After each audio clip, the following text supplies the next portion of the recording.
Here, we saw a total of 253 participants that submitted their requests through the online registry. Initial concerns were the possibility of lawns unkept after May and through the summer. Of the 27 weed ordinance complaints in June of 2023, 4 locations were on the No Mow May registry. Of the 56 weed ordinance complaints in all of 2023, 8 locations registered for No Mow May. The street division has determined that the first year of No Mow May was a success, both in participation and the transition back to enforcing the weed ordinance. For this reason, I ask that you approve Resolution 2024-10, designating the month of May as No Mow May and suspending the enforcement of the weed control from May 1st through May 31st, 2024. Motion, right? I will make that motion. Have a motion. Kyle, second by Derek. Any discussion? Us? So last year was when was the first year that it was done? 2023 was the first year the city organized a resolution for No Mow May. Okay, good participation then. Yeah, I believe so. And I'll also tell you that I think Marshfield was used as a model for other communities. Oh, found out about it. Good. Derek? I think we voted on this last year. I thought it was a great initiative. It looks like we had a pretty good turnout. I just wanted to double check on a couple things that I couldn't remember. So one was being, when you click to register, it says download a sign. Are we providing signs? Are they printing a sign or? There is no requirement that you post a sign, but there are signs available for residents to print out on their own. We're not supplying one nor requiring one. Are we doing anything for people that do register? Because I did see the map. I thought that was pretty cool. It looks like it's pretty widespread. And I'm not necessarily thinking an award or anything either, but I'm even thinking communication. Like, are we sending a reminder to any of the people that register? Like, hey, it's the end of May, or we're coming in the end of May. Make sure you are ready for June. Or currently, last year, I don't believe we did kind of warn them that the code was going to be enforced again. But we definitely, I feel we could. I would have to double check what information we are getting from them, if it's an email, to be able to send a notification near the end of May. Perfect. Yeah, that was going to be my next question. If we knew if we were gathering email or address, so we knew if we could do a mailer or email. But I do think that would be beneficial to people. I think if people are signing up, I believe they probably are aware, like, hey, by the end of May, I have to do this. But yeah, I think it would be smart on our part to just cover that base and say, you're getting close to the end. But otherwise, yeah, I love this initiative. I think it's okay. Thank you. Derek, were you suggesting that we send a reminder to people that signed up last year so they can sign up this year?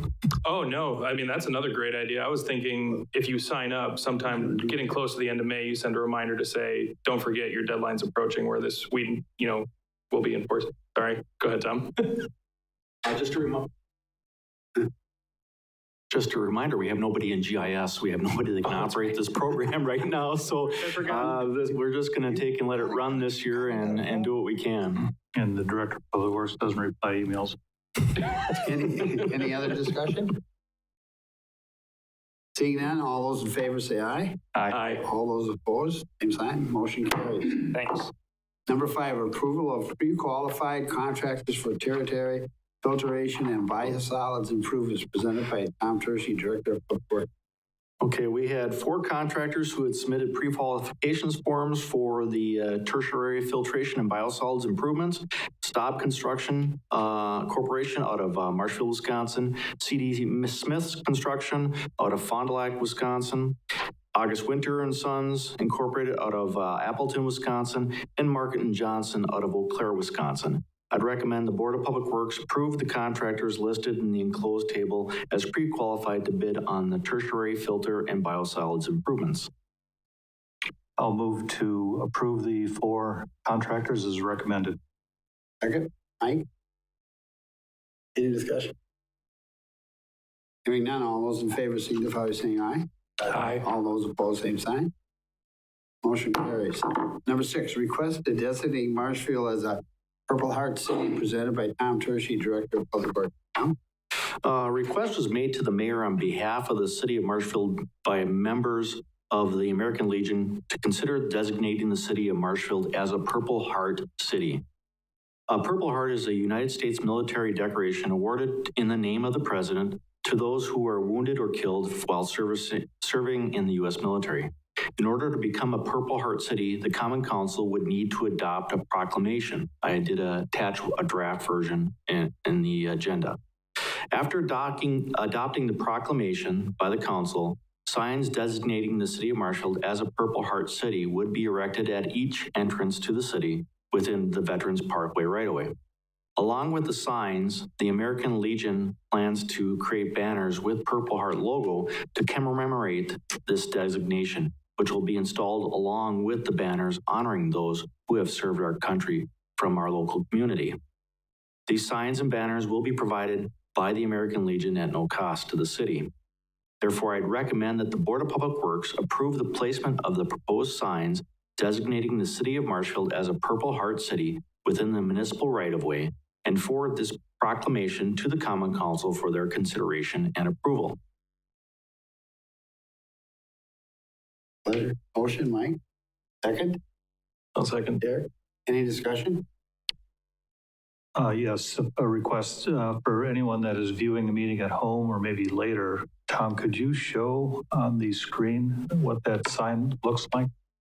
Look at it before the meeting. Is that possible? It's on my other computer. Okay. I can tell you what it is. It's the Purple Heart With and the metal underneath it is purple. Yeah, I've seen it. It looks pretty nice. And I just thought for people at home, they might want to see it. And for discussion, there's only 2 other cities in Wisconsin that. What I'll do is for the council meeting, I'll take and bring a larger picture of that sign for you. Or Tom Luke's, maybe his team could edit it into the meeting or something if you wanted. So well done all around. I have a couple questions. Okay. One, so this is a pretty cool distinction. What does this mean? Like, is it just kind of a notice? Is there any benefit or any programs, anything that we should be aware of as part of this? Or is it just kind of an identifier? It's an identifier, but we'll probably have a program with them. And eventually, I'm hoping that they start a Purple Heart or a group in Marshfield.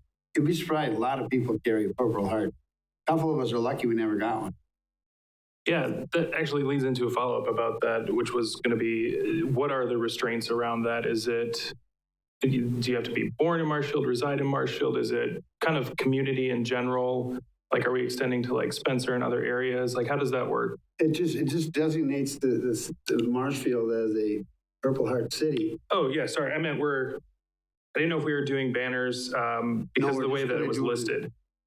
Go ahead. So from what I understand, they were going to put that designation on some of the banners that they put downtown. If you remember last summer, they had banners of service members of the city of Marshfield. Yeah. So in some instances, I think you'll see banners that actually have that designation on the banner.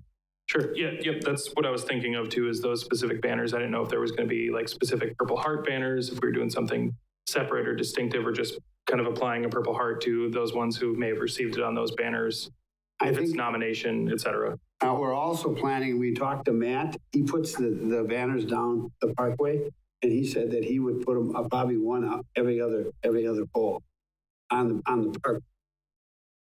So, because he controls those, and he was in agreement of it. We've been looking for this for quite a while, and it took a while. It's not easy to get it. You really got to jump through some hoops. Any other discussion? Just one more thought, if I could, Mike. We were chatting about this before the meeting, and I think one of the questions will be, who are the Purple Heart recipients in Marshfield or with the American Legion? So maybe a thought would be, like an addendum on the back of the proclamation or something like that. I know there are quite a few residents. Most people don't brag about it. I understand. The ones that we know for sure is if you go on the Parkway and look at all the names that are on that wall, they all got one. The biggest one would be World War II. We lost a lot in World War. Okay. I think if you ask a gentleman if he has a Purple Heart, a lot of them don't even want to admit it. Just the personal. Mike, can I tack onto that then? Kind of in that point to Russ's question. So how does somebody get recognized then? Would it have to be by choice? Is it nomination? How does that work? And maybe it's because I'm not familiar with that banner program and how that works. Well, I think, maybe to clarify with Mike, I think what they're looking at is on the Veterans Parkway, just having it Veterans, or City of Marshfield is a Purple Heart city and have a banner, but not actually have a name on it. Okay. Just to show that we are recognized as a Purple Heart city. Okay. Sounds good. Thank you. If I'm correct. Correct. Yep. Appreciate the clarification. any other questions? All those in favor say aye. Aye. All those opposed? Motion carried. Number 7, review and approval of Green Acres Estate First Edition Construction Plan presented by Josh Morrow, City Engineer. All right, so included in your packet are the more important, I guess, sheets from the Green Acres First Edition construction plans. I took out a lot of the miscellaneous details, things like that, but this should give you a good overview of the project in general. The east side of Washington Avenue, south of the first Green Acres development. Maybe if you want to put up PDF page 2022, and that, yeah, that.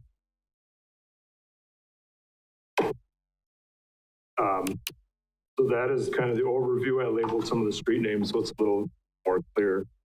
A couple of things to point out. There are 77 lots as part of this subdivision. Some are single family, some are duplex, some are fourplex, I believe, row houses. In addition, there's a multi-use path along the south side of 21st Street. And there's also a stormwater quality pond on the southeast corner. If anybody has any specific questions, we're just looking for a approval of the plans as submitted.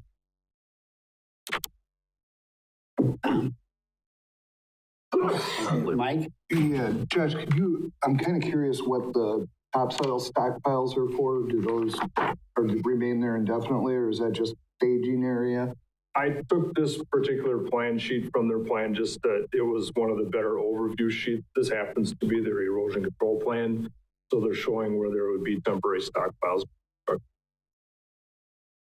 I'll also provide some clarification as part of this. We do anticipate that where those stockpiles are, there will be another 3 or 4 lots that face Aspen Avenue, as well as 2 lots that will face 21st Street. That property is currently owned by the City of Marshfield, and we have been working with the Parks Department to look at the possibility of placement of a small neighborhood park behind that area between those lots and the wetland. I've got a question. The bottom row, with all of these smaller lots, what kind of a home would they recommend to go on there? Those are, I believe they're fourplexes, so there's 4 like under one roof, but they'll each have their own individual park. That makes sense. I could figure out that's pretty small lot, smaller than mine. And there's quite a mix on this development of single family, multifamily, and Any other questions?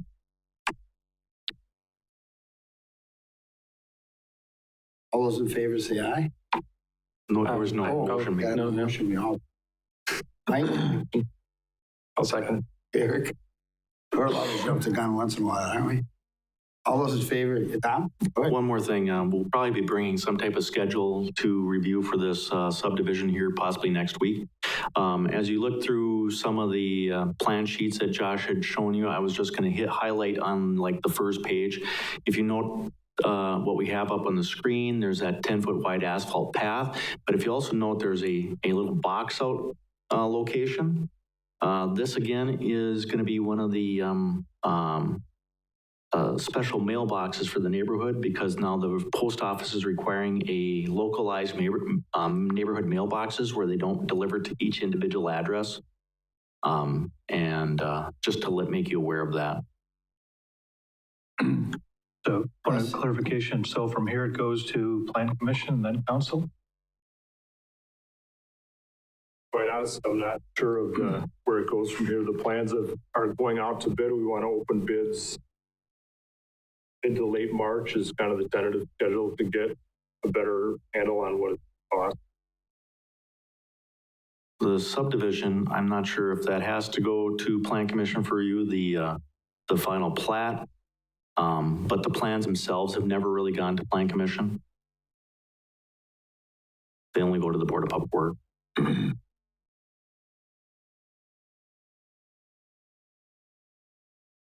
Any other questions? Hearing and seeing none, all those in favor say aye. Aye. All those opposed? Motion carries. Number 8, recommended items for future agendas.